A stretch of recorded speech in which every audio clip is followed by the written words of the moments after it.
Sejam todos e todas muito bem-vindos, bem-vindas à nossa palestra virtual de hoje. Eu intitulei a palestra como Ser Estudante na Contemporaneidade, Desafios do Currículo na Escola. Vamos lá então. A primeira questão que eu queria destacar é que eu tenho uma equipe de trabalho conformada por principalmente meus monitores, pesquisadores, pesquisadoras, que trabalham comigo em aspectos da escola, da universidade, e que eles são a base fundamental das minhas reflexões que eu vou agora compartilhar.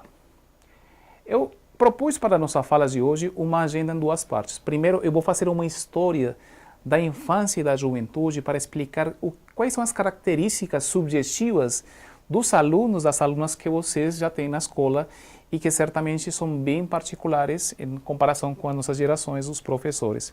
E em um segundo momento, eu vou falar dos desafios que nós, como educadores, temos, os desafios do currículo, justamente perante as problemáticas contemporâneas que estamos certamente vivenciando no nosso dia a dia na educação. A primeira questão que eu queria falar para vocês é que a minha matriz de compreensão do que eu vou expor agora implica uma conjuntura, uma articulação interdisciplinar entre antropologia, sociologia das emoções, sociologia da educação e certamente psicologia. Pela minha própria formação eu vou falar e vou ir de repente trazendo questões de uma área, na verdade de um conjunto de áreas que se misturam numa complexa matriz interdisciplinar que nos permite ir para além certamente dos aspectos pontuais que poderia dar ou a educação, ou a psicologia, ou as ciências antropossociais. Primeira questão que eu queria vamos começar uma história, vamos fazer uma história breve da infância e da juventude em duas gerações, tá bom?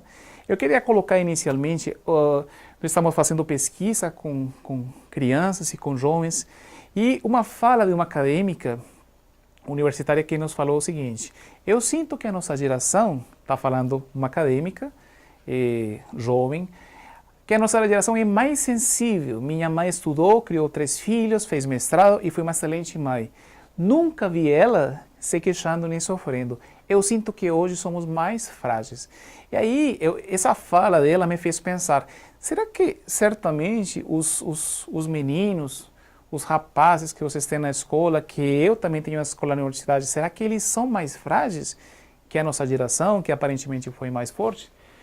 Essa pergunta é difícil, eu devo rejeitar essa pergunta porque devemos ver a complexidade, os paradoxos, as contradições e as pluralidades subjetivas do que certamente está nos mostrando essas novas gerações dos mais novos que têm outros olhares, que têm certamente outras gramáticas de vida que certamente não se parecem tanto às nossas próprias gramáticas. Então, nós vamos rejeitar, não é que exista uma geração mais forte que a outra. Vamos ver esses paradoxos a continuação. Primeira questão, que os professores às vezes não conseguimos reconhecer. Sim, os alunos, as alunas de agora são bem diferentes a como éramos nós quando éramos alunos. E essa primeira tese me permite a mim certamente mostrar que existem transformações subjetivas, socioculturais, econômicas e políticas que não só dependem do acadêmico, da menina especial que você tem em sala de aula. Existem também transformações estruturais que estão para além dos próprios indivíduos, como vou ir mostrando. Nas nossas gerações, estou falando dos nascidos entre os anos 50 e os anos 80, até o final dos 80, início dos 90 talvez, nós vivíamos em coletividades. A nossa organização cultural implicava sempre convivência com os outros. Não só era tolerar os outros, era conviver com o outro, conviver com a diferença. É por isso que as pessoas conseguiam, de alguma forma, entremisturar família, bairro, aldeia, cidades pequenas, quadras, e as pessoas faziam mais ou menos tudo junto. Inclusive, se vocês se lembram, nas gerações anteriores, inclusive falar bem entre aspas, aquele louco da cidade, aquela louca da cidade, elas estavam integradas nos próprios intercâmbios sociais.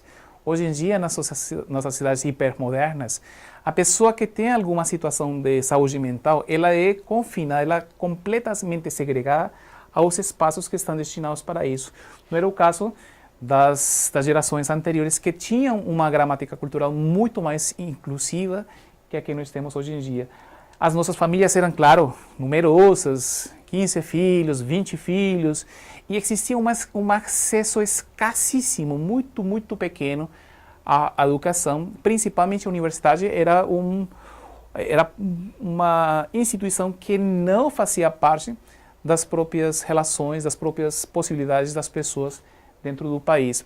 E o acesso à educação, tanto ensino básico como ensino médio, estava apenas crescendo e o Brasil tomou muito tempo para certamente superar certos indicadores de analfabetismo que eram preocupantes há algumas décadas. O trabalho infantil nessa geração é bem interessante, o trabalho estava integrado nas atividades das crianças, dos meninos, das meninas. É por isso que nessa concepção de aluno, de criança, o trabalho era um elemento fundamental. Então os meninos, as meninas participavam com seus pais, com sua tia, com seu tio, dos próprios trabalhos que os adultos realizavam. É interessante como na própria coletividade as crianças aprendiam a desenvolver recursos para se defender, por exemplo, de um roubo, de uma pessoa que queria machucar eles.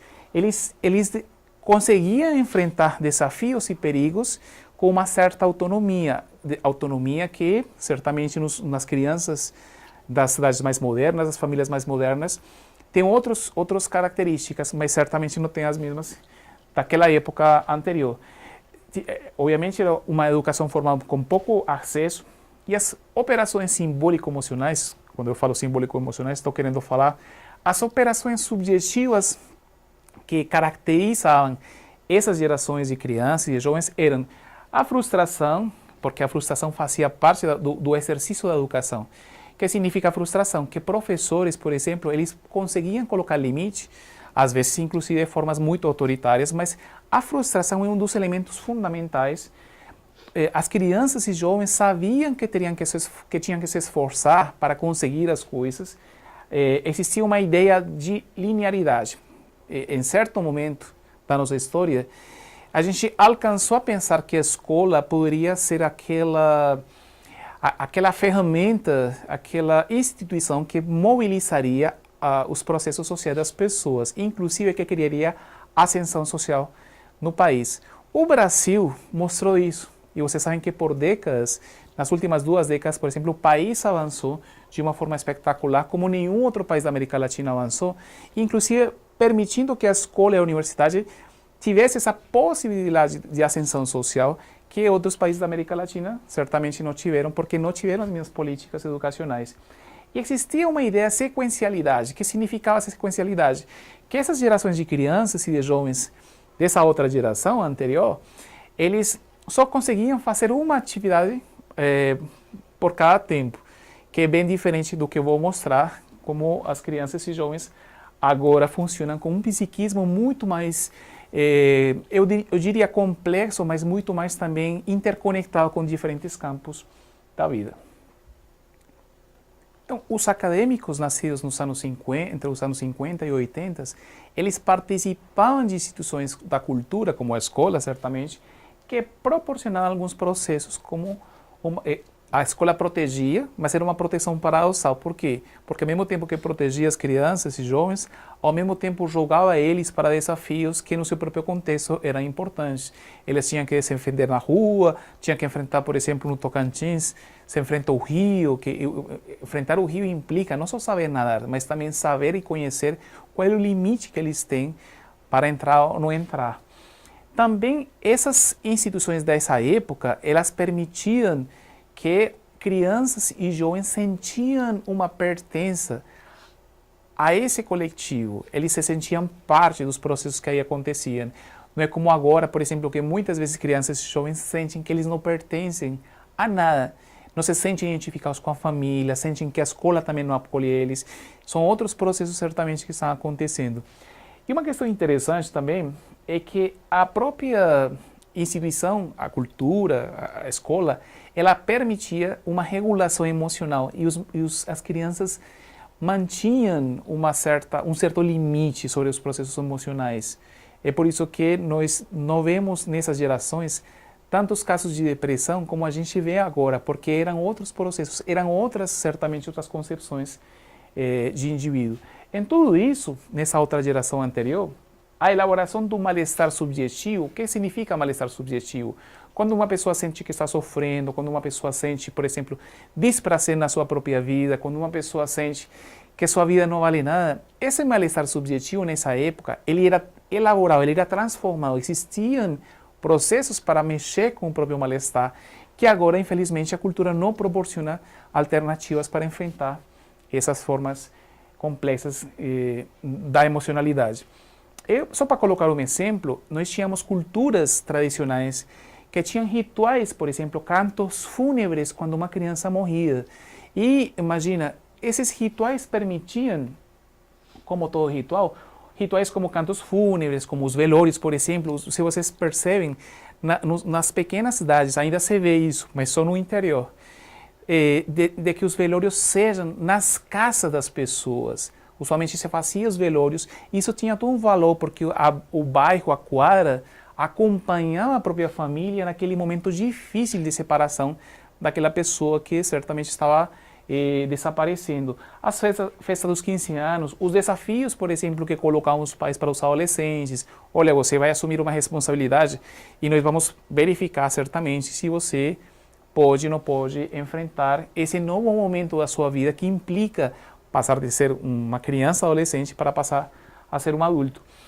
Os rituais tinham uma função primordial na cultura, era permitir desenvolvimento subjetivo e autonomia nas crianças e jovens e adultos.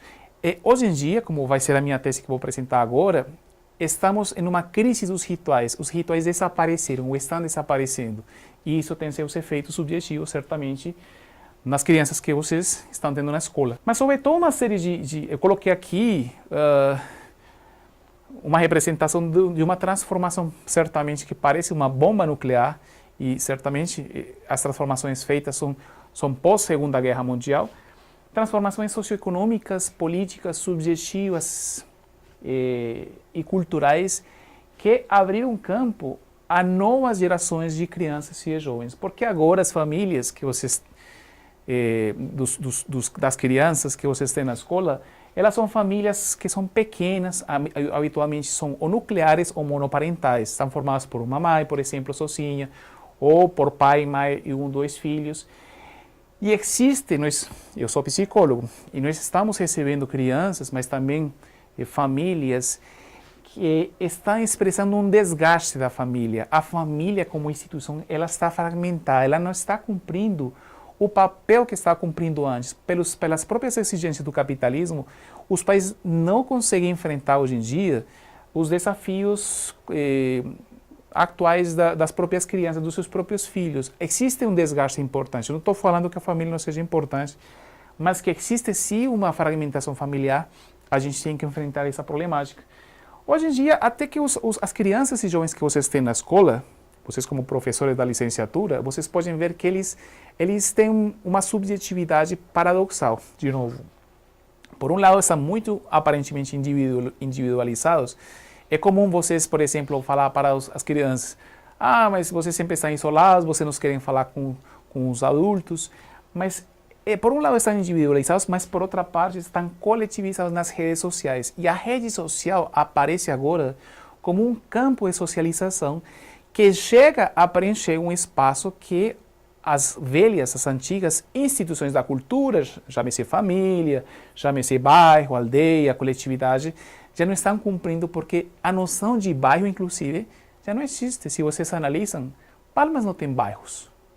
De repente, nos setores mais populares, ainda se conserva a noção sociocultural de bairro, mas nos outros espaços é a quadra, e a quadra não preenche o espaço social que certamente fazia a comunidade mais coletiva. Em tudo isso, existe uma noção que nós estamos trabalhando agora, que é a noção de desamparo subjetivo, que é para pensar bastante a questão do currículo.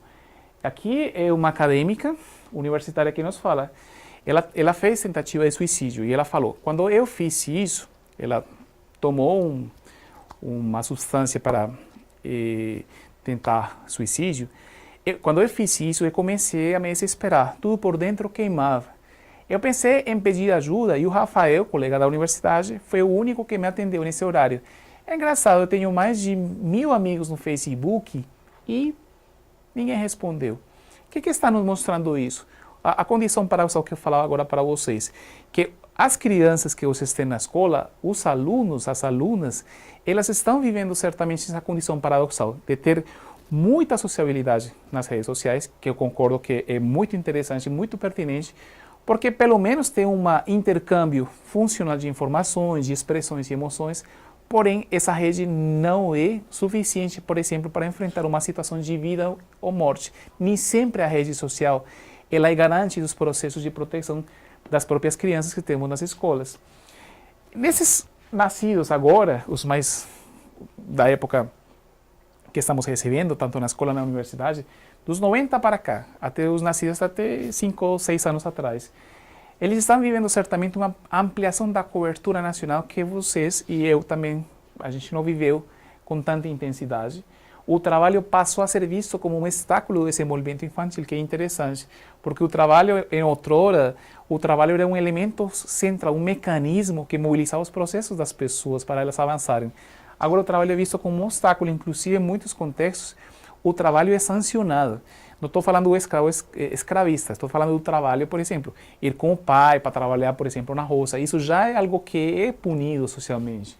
E as operações simbólico-emocionais ou subjetivas que caracterizam essa geração dos mais novos, que vocês têm nas salas de aula, são primeiro uma estética hedonista, se busca muito a questão da imagem. A imagem é um elemento central que aparece, e uma dimensão hedonista que implica não um prazer pelo prazer, mas sim uma certa tendência a satisfações e menos esforços possíveis. Nessa também caracterização da subjetividade dos mais novos, existe algo fantástico, e é que os meninos e as meninas conseguem eles fazerem 6 ou 7 processos psicológicos ao mesmo tempo. Eles conseguem, por exemplo, estudar, escutar música, conseguem prestar atenção à TV, conseguem resolver um problema na casa, conseguem cozinhar e comer ao mesmo tempo. Tudo junto, eles são capazes disso. E uma questão que nos confronta a nós como professores, que somos, se eles, por exemplo, são simultâneos, nós somos sequenciais, o que implica certamente que eles, nesse sentido, administram melhor os processos cognitivos, os processos informacionais. E, obviamente, pela gramática atual do trabalho, eles estão muito mais centrados no presente. Se vocês pensam antes no futuro, a noção de futuro hoje em dia, ela é absolutamente vaporosa, porque não temos tantas condições que nos permitam antecipar o futuro. Inclusive a própria tecnologização dos laços sociais que estamos vivendo agora, vocês se dão conta que implica inclusive que às vezes você vai no seu terapeuta e a relação terapeuta paciente está mediada pelas próprias tecnologias. Está vendo hoje em dia, por exemplo, atendimento clínico na internet, através do chat, através, por exemplo, de outros recursos que os psicólogos estamos criando, porque a tecnologia hoje em dia faz parte dos próprios processos humanos e isso não vamos transformar isso. Não é possível a gente voltar para uma época anterior. Eu não quero que entenda a minha fala como uma nostalgia a momentos certamente anteriores, mas são novos desafios que estamos enfrentando permanentemente. Em tudo isso, um dos elementos mais complicados para essas gerações das crianças, e que nós estamos agora tendo, foi justamente que houve uma fragmentação do trabalho. O que significa a fragmentação do trabalho? Que as crianças e jovens hoje em dia, eles fazem uma escola, mas eles se perguntam, e para quê? E os professores ficamos assustados, né, com essas expressões. Como assim que é para quê? Mas fazer escola é importante. Mas vamos pensar junto com eles. Para quê? Se formar para quê? A gramática do trabalho atual está mostrando que se eles estudam, eles têm mais possibilidades de desenvolvimento? É uma pergunta aberta. Eu não posso responder certamente como uma questão geral. Mas o que está mostrando a política neoliberal que está arrasando e as práticas de trabalho escravo que existem, por exemplo, no norte do país, principalmente no Tocantins, mostram que a escola não necessariamente, na compreensão dos meninos, das meninas que têm na escola, não necessariamente a educação é um caminho possível e interessante para eles. E temos que enfrentar essas dificuldades.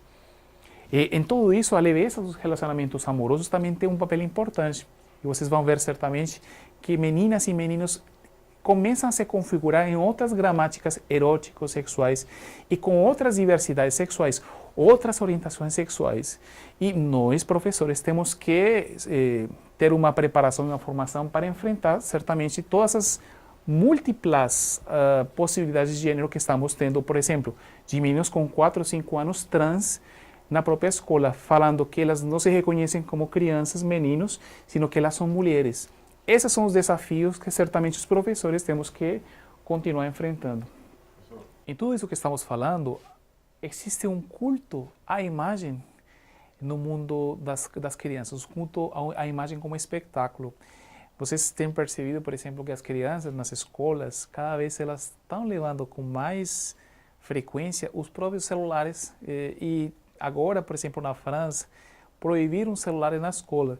E está aqui se tramitando aqui no país um projeto de lei que vai permitir ou não sancionar o uso do celular na escola por parte das crianças.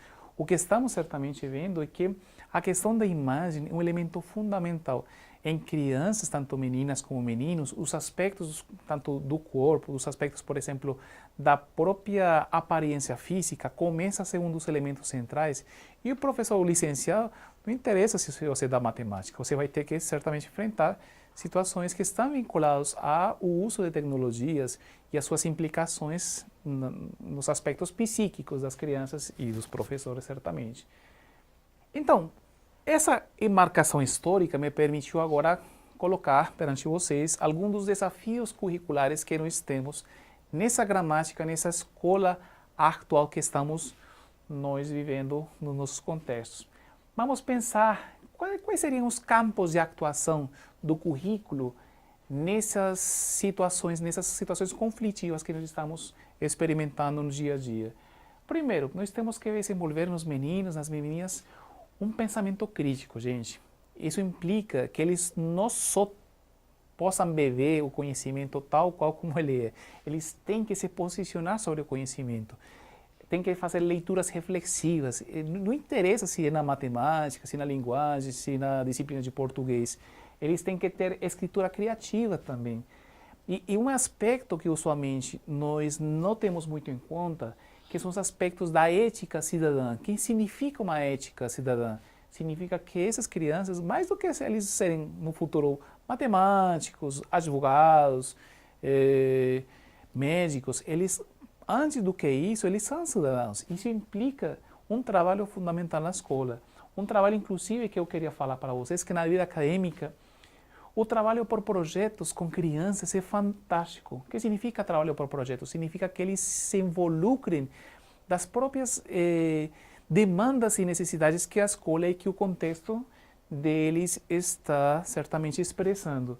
Isso implica necessariamente temos como professores, como reitores, como diretores de escola, temos que revisar as grades curriculares, porque existe uma profunda brecha, uma distância entre a formação formal que pretende a escola e os recursos dos alunos e as necessidades dos próprios alunos. Essa brecha tem que ser cada vez certamente menor, porque o currículo, escola e educação, ela tem que se encontrar permanentemente. Nós temos, por exemplo, um segundo campo que é fundamental da escola, campo da atuação do currículo. Usualmente o currículo, nós vimos diversas concepções teóricas sobre o que significa essa expressão currículo, mas aquela perspectiva que você se lembra, crítica, que colocava que a cultura é um dos elementos centrais do currículo e certamente a escola deveria promover processos, por exemplo, atividades de extensão, que implique uma articulação escola-sociedade. Em que coisas? Cinema, teatro, capoeira, grupos de estudo. Vamos fundar um grupo de astronomia, por exemplo. Temos um céu maravilhoso no Tocantins que dá perfeitamente para fazer um grupo de astronomia. Oficinas de formação sobre a sexualidade. Quantas das crianças que vocês têm passam por processo de formação na sexualidade? Nós temos atualmente muitos problemáticas nas crianças e adolescentes vinculadas à sua própria sexualidade. E também nas festas, as integrações, os rituais, fazer uma comitiva, permitir que os próprios alunos, inclusive, sejam participantes ativos da própria escola. Segundo, continuando com a vida cultural, é importantíssimo que que exista um gestor cultural nas escolas. Se vocês veem, existe um gestor na parte acadêmica e na parte disciplinária e administrativa. Academia, disciplina administração. E a parte cultural não existe como gestão. Um elemento fundamental da gestão educacional da escola é certamente permitir esses espaços que integram a comunidade, que, por exemplo, integram as danças típicas das próprias comunidades, as comidas das mães, por exemplo, dos pais, dos meninos da escola.